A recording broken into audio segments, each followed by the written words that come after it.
Hello and welcome to Zeitgeist, the podcast, where we select a handful of trending words and delve into how they affect narratives. My name is Khalid and I'm joined by my co-host Rauf. Rauf, how are you doing? Doing good, Khalid. How are you doing? I'm doing good. I'm doing good. So, in our previous episode, we spoke a little bit about the very interesting terms in relation to corporate narratives. The dichotomy between a personal brand and a collective company or corporate brand, how those things tie in together. We spoke a little bit about the history of, formation of corporations and a little bit of the violent aspect of corporations in throughout history during the industrial age and how things eventually settled into where we are now with CSR, sustainability, and all of the things with growing positive sentiment. So that was an interesting segment. I think this segment we are going again. From here on, we will be focusing on a blanket theme that helps us to relate all of the relevant terms and semantics in one segment. So I think Rauf has an interesting theme for us today. Rauf, take it away. Okay, so thank you, Khalid. As Khalid mentioned, on this show, we deal with sort of how communication is changing society and vice versa, right? Meta narratives and stuff like that. And as we have in the past related narratives to semantics, particular words, business terms and words, keywords that shape how societies and businesses relate to what's happening around them. So, by the way, if you're just joining us on Zeitgeist, please subscribe if you enjoy this kind of content. So this episode is called Journalism in the Age of Digital Disruption, Technology's Impact on News Narratives. Now, this is a topic that is very relevant, particularly to me and Khalid, because we both come from journalism backgrounds. I was with New Straits Times and Khalid was with SME Magazine. And so we've been doing journalism for a while now. So by way of introduction of the episode, the digital disruption of journalism has revolutionized how news narratives are consumed, how they're built, and how they're trusted. Right? Let's take a look at the shifting landscape of journalism from the rise of digital platforms to new news consumption habits and how stories get broken in the digital age. The breaking of news stories, right? This is still an aspect, but it has changed. What is the impact of citizen journalism as well on traditional media outlets and the importance of media literacy in a post-information era? How is technology reshaping journalism and influencing public perception of news narratives? We talked previously about public opinion, public relations, public perception. These are all related, right? And these are related to information flow within a society. Okay. Keywords for this episode: traditional versus digital journalism, citizen journalism, society, mass communication, media literacy, news aggregation. I like that. I think that's an important keyword: news aggregation, news consumption habits, and trust in media. So quite a lot to unpack here. I think a way to actually a segue into all of this, I think is to begin with the idea of news aggregation. Now, this is a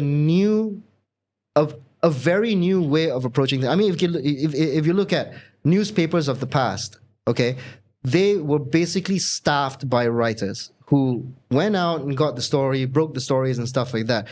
Moving on, we have outlets such as, I think says.com as well began as a news aggregator. We have basically platforms that do not employ journalists, but actually aggregate. The act of aggregation means to collect news from different sources onto one platform, all right?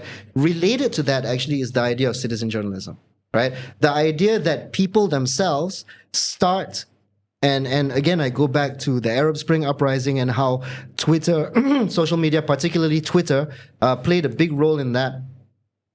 How regular folks became journalists, and the aspect of journalism is very driven by this idea of seeking the truth, right? Of presenting the truth.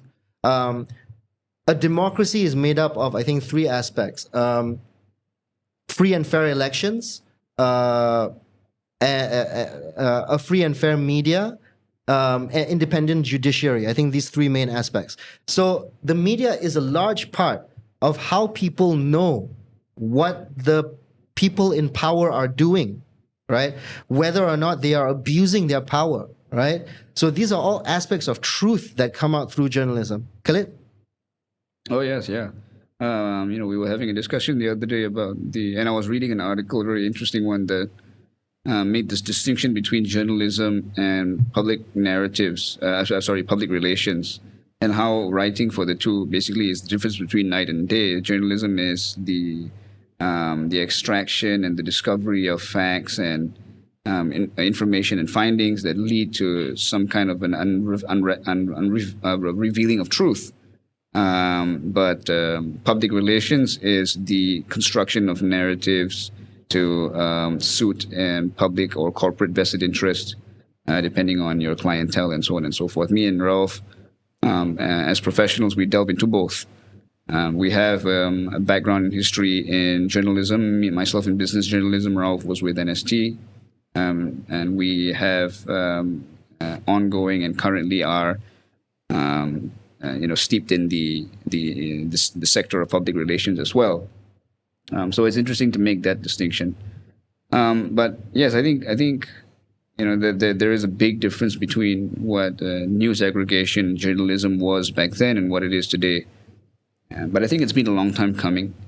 I think we have the issue of polarization. That's one thing that comes with the territory when we think about freedom of speech and freedom of the idea of free press, as it so happens. I think, for example, throughout history, you can see Benjamin Day, who in the early 1900s, he was the founder of one of the very first tabloid papers called the Daily Sun. And he was one of the very first people to use the advertising model in newspapers, where he would cut his competition in terms of costing. So each paper cost much less. But then he would leave spaces inside the paper for sponsorship so that he may be able to accrue monetization through that method. And then, all he had to do was basically get those eyeballs. And he started to concoct all kinds of sensational, exciting, sometimes even not necessarily true stories, is so that he would be able to get a lot of people reading the newspapers, and he would be able to have a lot of advertisers coming and paying him for his tabloid paper. So that's an interesting segue into how journalism has changed. Yeah, as Khalid mentioned, the idea of journalism versus public relations, right? And as he mentioned, we have been basically doing both for some time now. The idea of, yes, there is a difference, meaning journalism about the seeking of truth, right? And public relations about the building of narratives based on corporate interests, right? Or corporate participation in the global narrative, right? And how corporations and organizations relate to the global narrative. But this idea of truth itself as well, right, basically is, every piece is written from some kind of a perspective, right? Some kind of a perspective, maybe even with some kind of an agenda behind it, right? Even papers, even publications, for example, if a publication is more of a business publication like The Edge, or more of a lifestyle publication, right? That itself, the type of publication it is, influences how the story is told, how the piece is constructed, right? And then on top of that, and we've talked about this, external narratives as well as internal narratives. Everybody comes with their own perspective, right? Based on who they are, what they've been through personally and stuff like that, right? So this idea of truth, and this goes back to the sort of conflict between this sort of ancient Greek Platonic school and the Sophists, right? I think led by Protagoras, right? The Sophists were basically about money and power, right? And the Greek Platonic Plato driven school was basically about truth, beauty, and stuff like that. So they were very like diametrically opposed, basically, right? And so this, but as I mentioned, I mean, especially today, right? So much of what is like basically everything that every piece of media that you might consume out there, right, comes from a certain perspective, is trying to make a point, right? That's what communication is about. Influence, basically all the time, right? I think maybe you can say all the time, right? If I am telling you something, I am trying to make you understand something from my perspective, or I'm trying to make you act a certain way, right? Yeah, yeah. I think this is a good time. This is a good place to mention that. I do believe generally that we have two types of conflicts that exist on a social level. We have ideological conflict, which is closer, more related to what Nakib Alatas calls the contestation of ideas. And then we have physical conflict, which is war, civil war, unrest, societal unrest through riots and all of these types of things. Even crime, to a certain extent, is part and parcel of physical conflict. As a society, I think, and now we're talking about things on a sociological level. As a society, we try our best to avoid all kinds of physical conflict. But what that brings us to is that the first degree of conflict, an ideological conflict. An ideological conflict is good to have to a certain degree. Democracy is based on this idea of the contestation of ideas. As Rauf mentioned before, this kind of distinction between the sophists and Aristotle's school of thought, objective truth and subjective truth, which is better and which is not, things like that. So that's in relation to that as well. Yeah.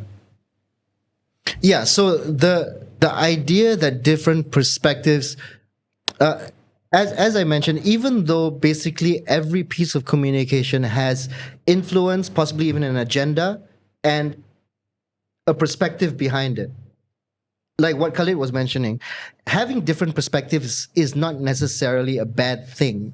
Don't get me wrong, right? As he mentioned, the concept of democracy is about a robust public discourse, right? And the idea of having, that is the concept of free speech. Free speech. That is the concept behind sort of free and fair media, right? That different perspectives can clash against each other, right? Not in a physically aggressive way, right? But in an intellectual way, right? Actually, physical aggression is the lowest form of conflict resolution. Yes, I think Yuri Bezmenov, the former KGB agent, was talking about this in one of his lectures, where he mentioned that the great war general, the Sun Tzu, the pioneer of the art of war, he mentioned that people know him as this great war general that loves war, supposedly, but really he mentions that war is the lowest outcome of state policy. The best outcome of state policy being subversion, or to some degree diplomacy, being able to get what you want without any bloodshed. And that's what Sun Tzu calls the supreme art of war, which is to win without fighting.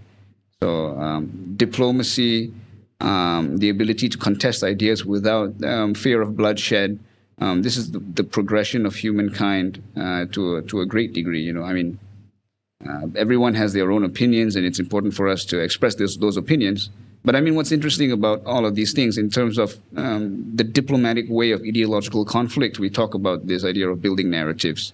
When we talk about corporations building narratives, politicians building narratives, personal brands building narratives, something that we help people do, right, in terms of our clients, it is a way for us to garner influence, so that people may agree with us and come on board with us, the ideologies that we represent. This is the way of life. Yeah. Right, and on the different perspectives and stuff like that, I do want to bring in the aspect of how technology affects this, right? And the way I see it is basically that technology provides an amplification aspect. an amplification aspect to how different perspectives. Okay, we've talked about the siloing and polarization through the amplification of different perspectives, but not really from side to side, meaning like listening to the other side, but sort of tunneling deeper and deeper into your own perspective. That's one, right? But on top of that, there is also the relation of the amplification through sharing, through particularly through sharing, I think, in this sort of Web 2.0 sphere, right? Where a piece of news can, as they say, go viral, right? Over the course of maybe less than 24 hours, right? To the extent, and we have seen this in Malaysia, right? Of the authorities having to take action now because this piece of news has become so viral, right?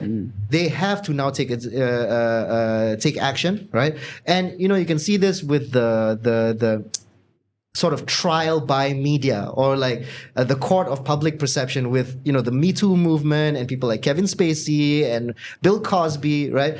Who, if not mistaken, they had not even gone to trial yet. They had not even gone to trial yet, but they had been found guilty in the court of public perception, right? Through a trial by media that becomes amplified through these new technologies and methods of news consumption habits and sharing and virality. Yeah, I mean, it's almost as if you can. It's almost as if you can basically say that there is an opposing narrative for all of this free speech and freedom of speech and free press. That censorship is something that may be valid. That's an opposing narrative. For example, you have nation states like socialist and communist nation states like China and so on and so forth, who don't exactly completely reject the idea of censorship. I have another term that I coined called ideological allergies, where there are countries, for example, like the United States and European/Western democratic powers that are completely ideologically allergic to the idea of things like slavery or censorship. But in the global South, you have countries like China and so on and so forth who have a different kind of ideological definition and perception on these types of sentiments, semantics, and terms. So, this is the complicated world of words. And I think journalism boils down to this idea of the complicated world of words and constructing things based on that. Yeah, as you mentioned, I really like that. I mean, ideological allergies and all that, right? That the idea that, of freedom of speech and a robust public discourse and a free and fair media and this clashing together of different perspectives, right? This is really, really just one understanding of life, right? And it is the Western democratic this Western liberal understanding of life, right? That has been exported to many countries, including ours, right? This is not a communist country, right? As you mentioned, there are other countries, however, right, that take a different approach, right? For the sake of public order, right? For the sake of public order, not everybody gets to say everything they want, right? So there's this idea of that, and even within this sort of robust public discourse, free and fair media system, right? We also have caveats. Yeah, right? we have our limits here in Malaysia as well. We have the 3 Rs. Yeah, and we also have things like anti-defamation laws and concepts like defamation. So it's like people have been trying to find the limits of this idea of free speech, even though they still seem to think that free speech is important, right? And maybe it is, right? But anyway, this is the sort of dynamic that we're living in, right? So anyway, we're coming to the end of the episode, right? And just to summarize and have some key takeaways, right? Journalism is changing, right? How people interact with the truth is changing. As I mentioned, different perspectives, maybe even different agendas. And then on top of that, the amplification of news until it becomes viral through these sort of Web 2.0 technological facilities like sharing and stuff like that, right? So in terms of some key takeaways, right? Digital technology and how news narratives are being impacted, right? In my opinion, it's basically just to watch, right? It's just to watch. As I mentioned, different perspectives and how they influence the public discourse sphere, right? In my opinion, are very hard to. It's very hard to see where things are going, right? And so, as practitioners, as people who want to interact with the media, right, it is about watching, right? And as I mentioned, we deal with public relations as well, and this is very related to being on top of the news and understanding what are the current issues and stuff like that, and how you basically how what the current issues are and how you can sort of ride these different crests and waves for your company, right, or for your clients. So I'm Ralph from Palindrome, and thank you for tuning into the Zeitgeist podcast and to this episode, Journalism in the Age of Digital Disruption, a Technology's Impact on News Narratives. Stay tuned for the next episode. Thank you.